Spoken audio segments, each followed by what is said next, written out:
Do PL, vereador Sandro Fantinel. A sequência do PDT, presidente.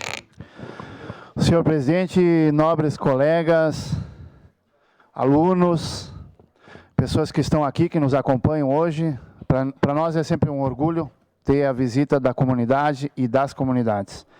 Bom, eu venho aqui hoje porque, de uma certa forma, e na forma mais comum de se pronunciar, né? Eu fui um pouco cutucado o outro dia por questões de que a gente tem que conhecer a história, vereador Lucas. A gente tem que conhecer a história para poder falar de um determinado problema que está acontecendo internacionalmente. A questão de Israel. Então eu vou trazer aqui com muito orgulho, vereador Renato, por ser gaúcho, né? Muito orgulho por ser gaúcho. Eu vou fazer uma homenagem a um senhor, né, que marcou seu nome na história, não do Brasil, mas do mundo, e que é gaúcho.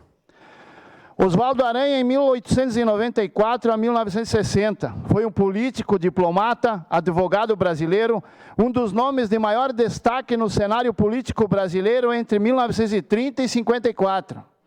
Oswaldo Euclides de Souza Aranha nasceu em Alegrete, Rio Grande do Sul, no dia 15 de fevereiro de 1894, foi aluno no Colégio Militar do Rio de Janeiro, foi prefeito de Alegrete, deputado federal, governador do Rio Grande do Sul, ministro da Fazenda, embaixador do Brasil nos Estados Unidos, ministro das Relações Exteriores, presidente da Assembleia Geral das Nações Unidas. O presidente Jair Bolsonaro sancionou no dia 17 de abril de 2020 a lei que inclui o diplomata e político Oswaldo Aranha no livro dos heróis da pátria. Com o reconhecimento, Aranha é o 42º brasileiro a ter essa honraria, ao lado de figuras como Tiradentes, Santos Dumont, Machado de Assis, Zumbi dos Palmares, Anita Garibaldi e Zuzu Ângelo.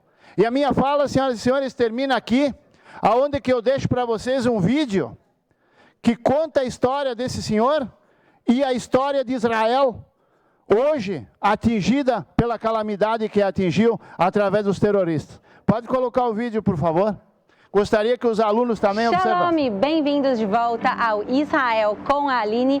Hoje a gente está aqui em Tel Aviv, na rua Oswaldo Aranha, que foi o brasileiro que ajudou a criar o Estado de Israel. Venham comigo descobrir essa história surpreendente e emocionante. Para começar a entender essa história, a gente tem que voltar 2000 anos atrás, quando os romanos vêm e destroem Jerusalém e Israel, e eles mandam os judeus para o exílio. Os judeus, todo esse tempo, quiseram voltar para a sua terra, mas não podiam por causa dos governos estrangeiros que estavam aqui. E durante o exílio houve muitas perseguições, entre elas o Holocausto, que culminou com a morte de 6 milhões de judeus. Entre eles, o irmão do meu avô. E quando parecia que tudo estava perdido, vai surgir uma luz no fim do túnel. E aqui entra o brasileiro Oswaldo Aranha. E para contar a história dele, a gente veio até o sul de Israel, no kibbutz Bror Hayil. Em 1947, 2 anos após o Holocausto, os britânicos que governavam Israel, eles resolvem deixar o país. E agora vai ser a ONU que vai decidir o futuro dessa terra. Para isso, a ONU vai criar o Plano de Partilha da Palestina, onde vai dividir a terra em 2 estados. Um árabe e um judaico. Apesar de não ser um plano perfeito, longe disso, é a primeira e única chance de uma independência judaica livre na terra de Israel em 2000 anos. Esse plano precisa da aprovação da Assembleia Geral da ONU. E agora vai ser quando Oswaldo Aranha vai entrar para a história. E a gente vai agora conhecer juntos um museu dedicado a ele. Por causa da situação atual, o museu está fechado, mas a gente recebeu a chave para mostrar para vocês esse lugar hoje.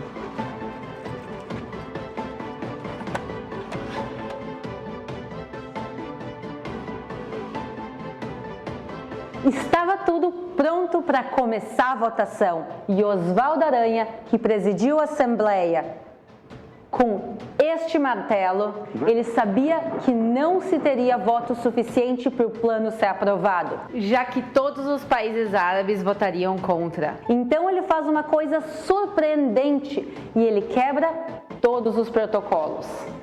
Osvaldo Aranha vai suspender a votação por 3 dias, tempo suficiente para conversar com os países indecisos e explicar a oportunidade única que estava em jogo naquele momento. E no dia 29 de novembro, quando ele acreditava ter suficiente votos, ele retoma a votação. Those who are in favor will say yes, those who are against will say no. And the abstainers always they know what to say. Argentina, abstention. Australia, yes. Belgium, yes. Bolivia, yes. Brazil, yes. Com 33 votos a favor, 13 contra e 10 abstenções, a resolução da ONU é aprovada, terminando um exílio de quase 2.000 anos. A alegria dos judeus de Israel e do mundo é inigualável. As pessoas saem às ruas a comemorar e dançar com uma emoção sem igual.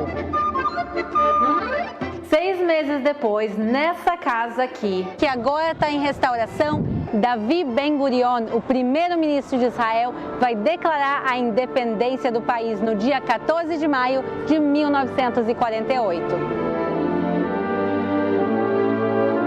E a alegria da independência é interrompida pela declaração de guerra de todos os países árabes. A importância, e depois de uma guerra muito que a gente sofrida tem contra... de vir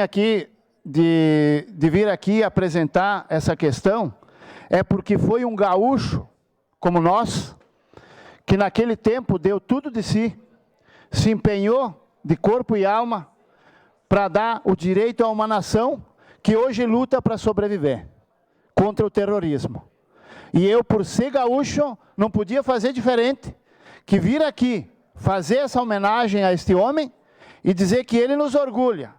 E que como ele, mesmo não tendo o nome na história, graças a Deus nós temos ainda muitos dentro do Rio Grande. Obrigado, senhor presidente. Obrigado. Em declaração de líder,